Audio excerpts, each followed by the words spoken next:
name is Jordan Yantz, quarterback for the Manitoba Bisons, number 10.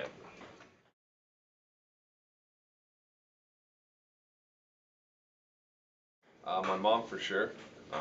Ever since I, been 8 years old, my mom has always, been there every practice, all through Adam, Pee Wee, and Bantam football. She's always supported me, so definitely my mom has been a big supporter.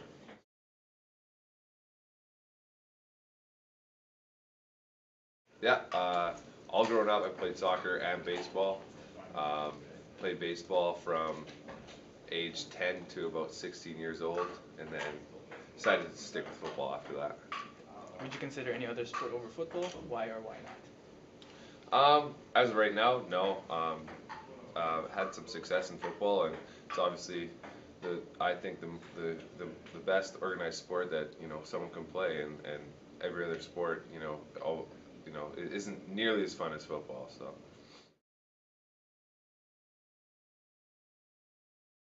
When I played junior football in 2008 and 2009, won back-to-back national championships, and that was definitely an honor. In 2010, 11, and 12, I got most outstanding offensive player in the junior league. So that was pretty good, for my self-accomplishment.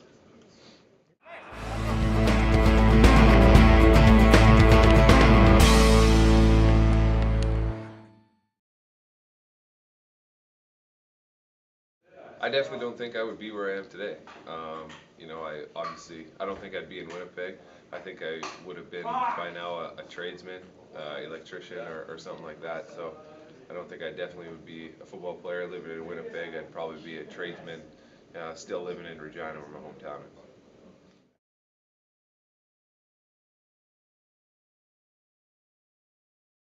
Maybe a rookie quarterback coming in this year, kind of showing him the ropes, coming out of high school, him being 18 years old and me being 24, kind of showing the ropes of how to play quarterback and understand the game at a higher level is definitely something I have experienced this year specifically.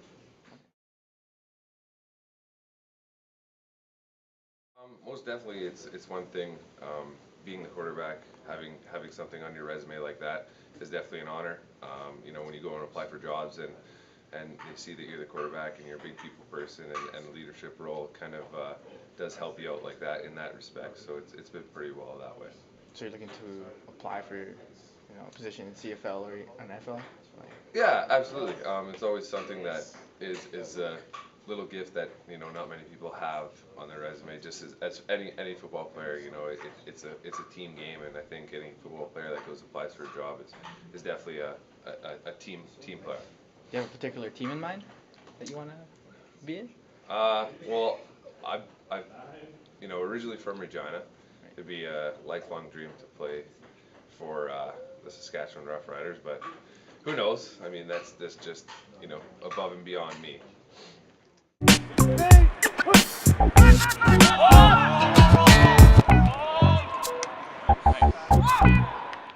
What are some of the challenges or obstacles you have faced that you have overcome in football? So please explain using a specific example. So an example would be unsupportive family member or friend, significant other, bullying, low self-esteem / motivation, confidence.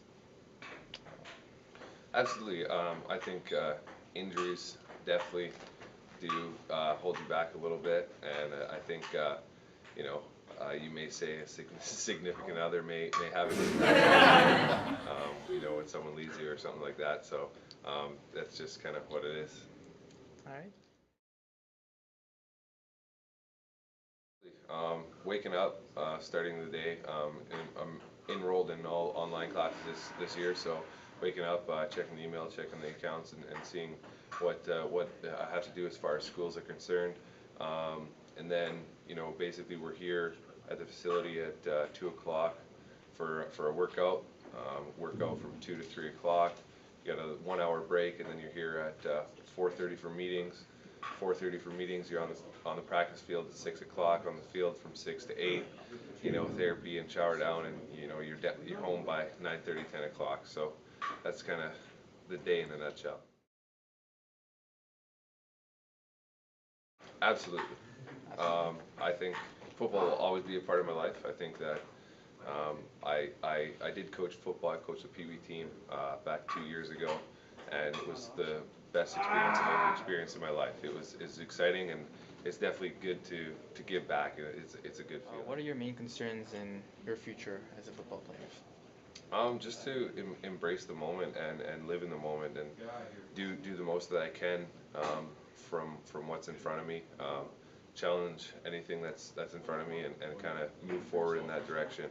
You know, it's that's one thing as a football player. You always have challenges in front of you. It's whether you can overcome them or achieve them.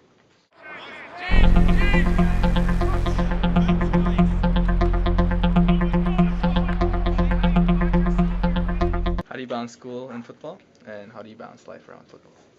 Taking three classes right now and mainly online classes, so it's pretty basic to balance classes with football.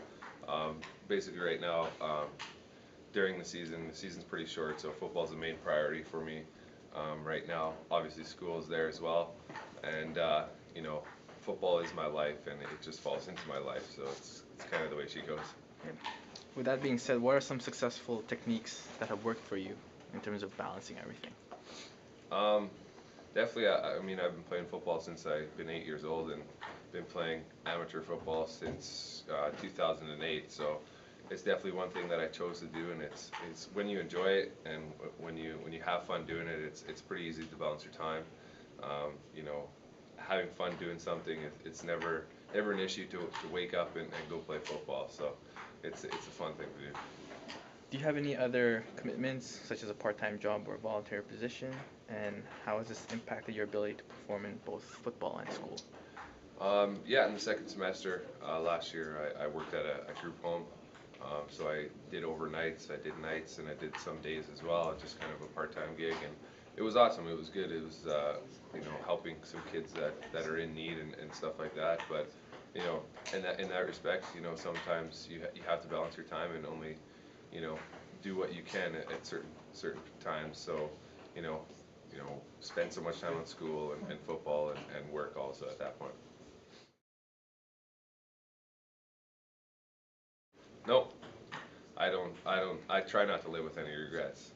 You know, I try and stay happy that way, and I try not to live with any regrets. So if you, you know, obviously there's bad decisions that some people make, but I try and, you know, try and move forward and try and live with no regrets.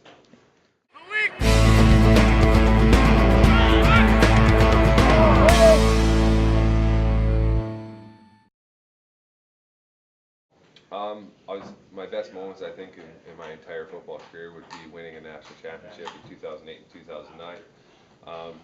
My worst moment was losing the national championship in 2010. I made it there, and it definitely sucks to lose a game like that.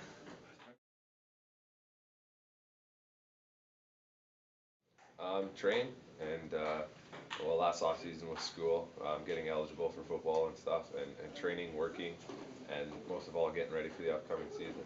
I like to say that, you know, the best part about football is the off season because it's so long and you anticipate up until the season. The season's so short, so you know the off season is definitely part of the season. It happens to be one of the funnest parts as well. Well, as a quarterback, there's lots of stress, you know, put on you and multiple times, but it's how you respond to it, how you overcome it.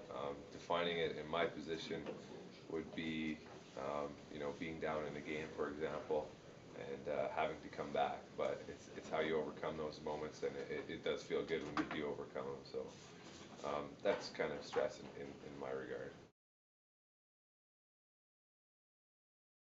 Obviously, when something's put on your plate and it's tough to handle, it's not the most exciting thing to do. But you know, you have to overcome those times, and you know, just like when you have an exam and you're stressing out about it, and you got to study. So it's fun to overcome those things and feel good about it after the fact. This one's a two-part question. When you don't meet any of your expectations during a game, how does that make you and your teammates feel afterwards?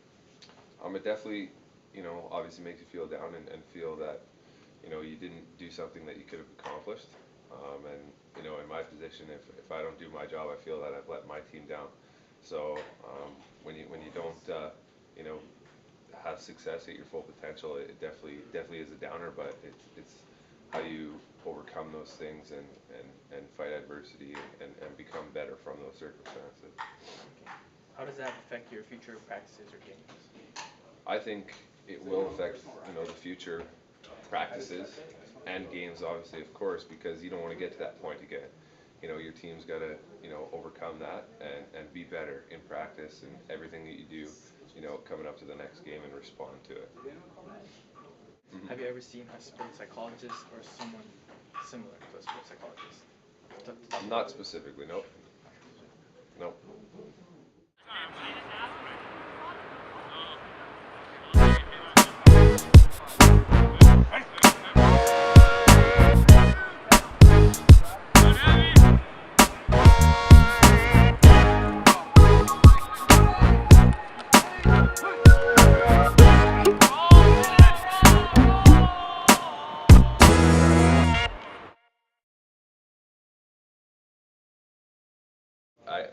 Myself, I get in the car and I go for a drive, and talk to those people that mean the most to me, my mom, my brother, and try and just get the stress off my mind and move on.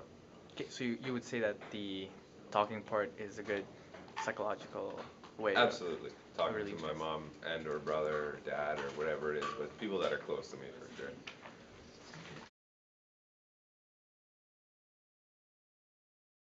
I think we're definitely, we're definitely in the hunt. We're definitely gonna make the playoffs for sure, and then our division isn't easy. So we're gonna take it one game at a time. But I think we have the capability to do good things this year, and I think we are capable of beating any team in our conference. We just got to play a full game and not let down and only play one quarter when there's four.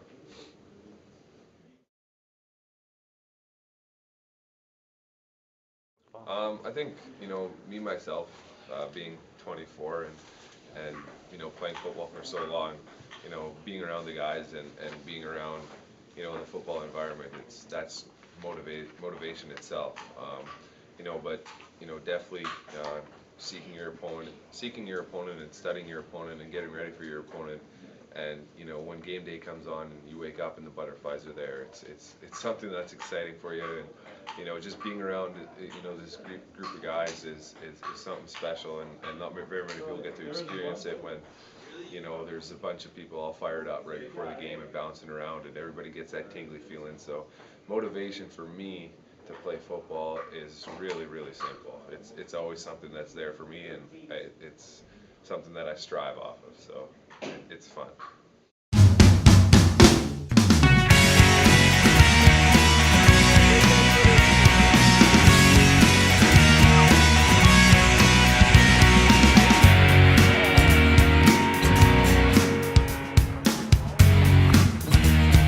Say hi to the camera, man.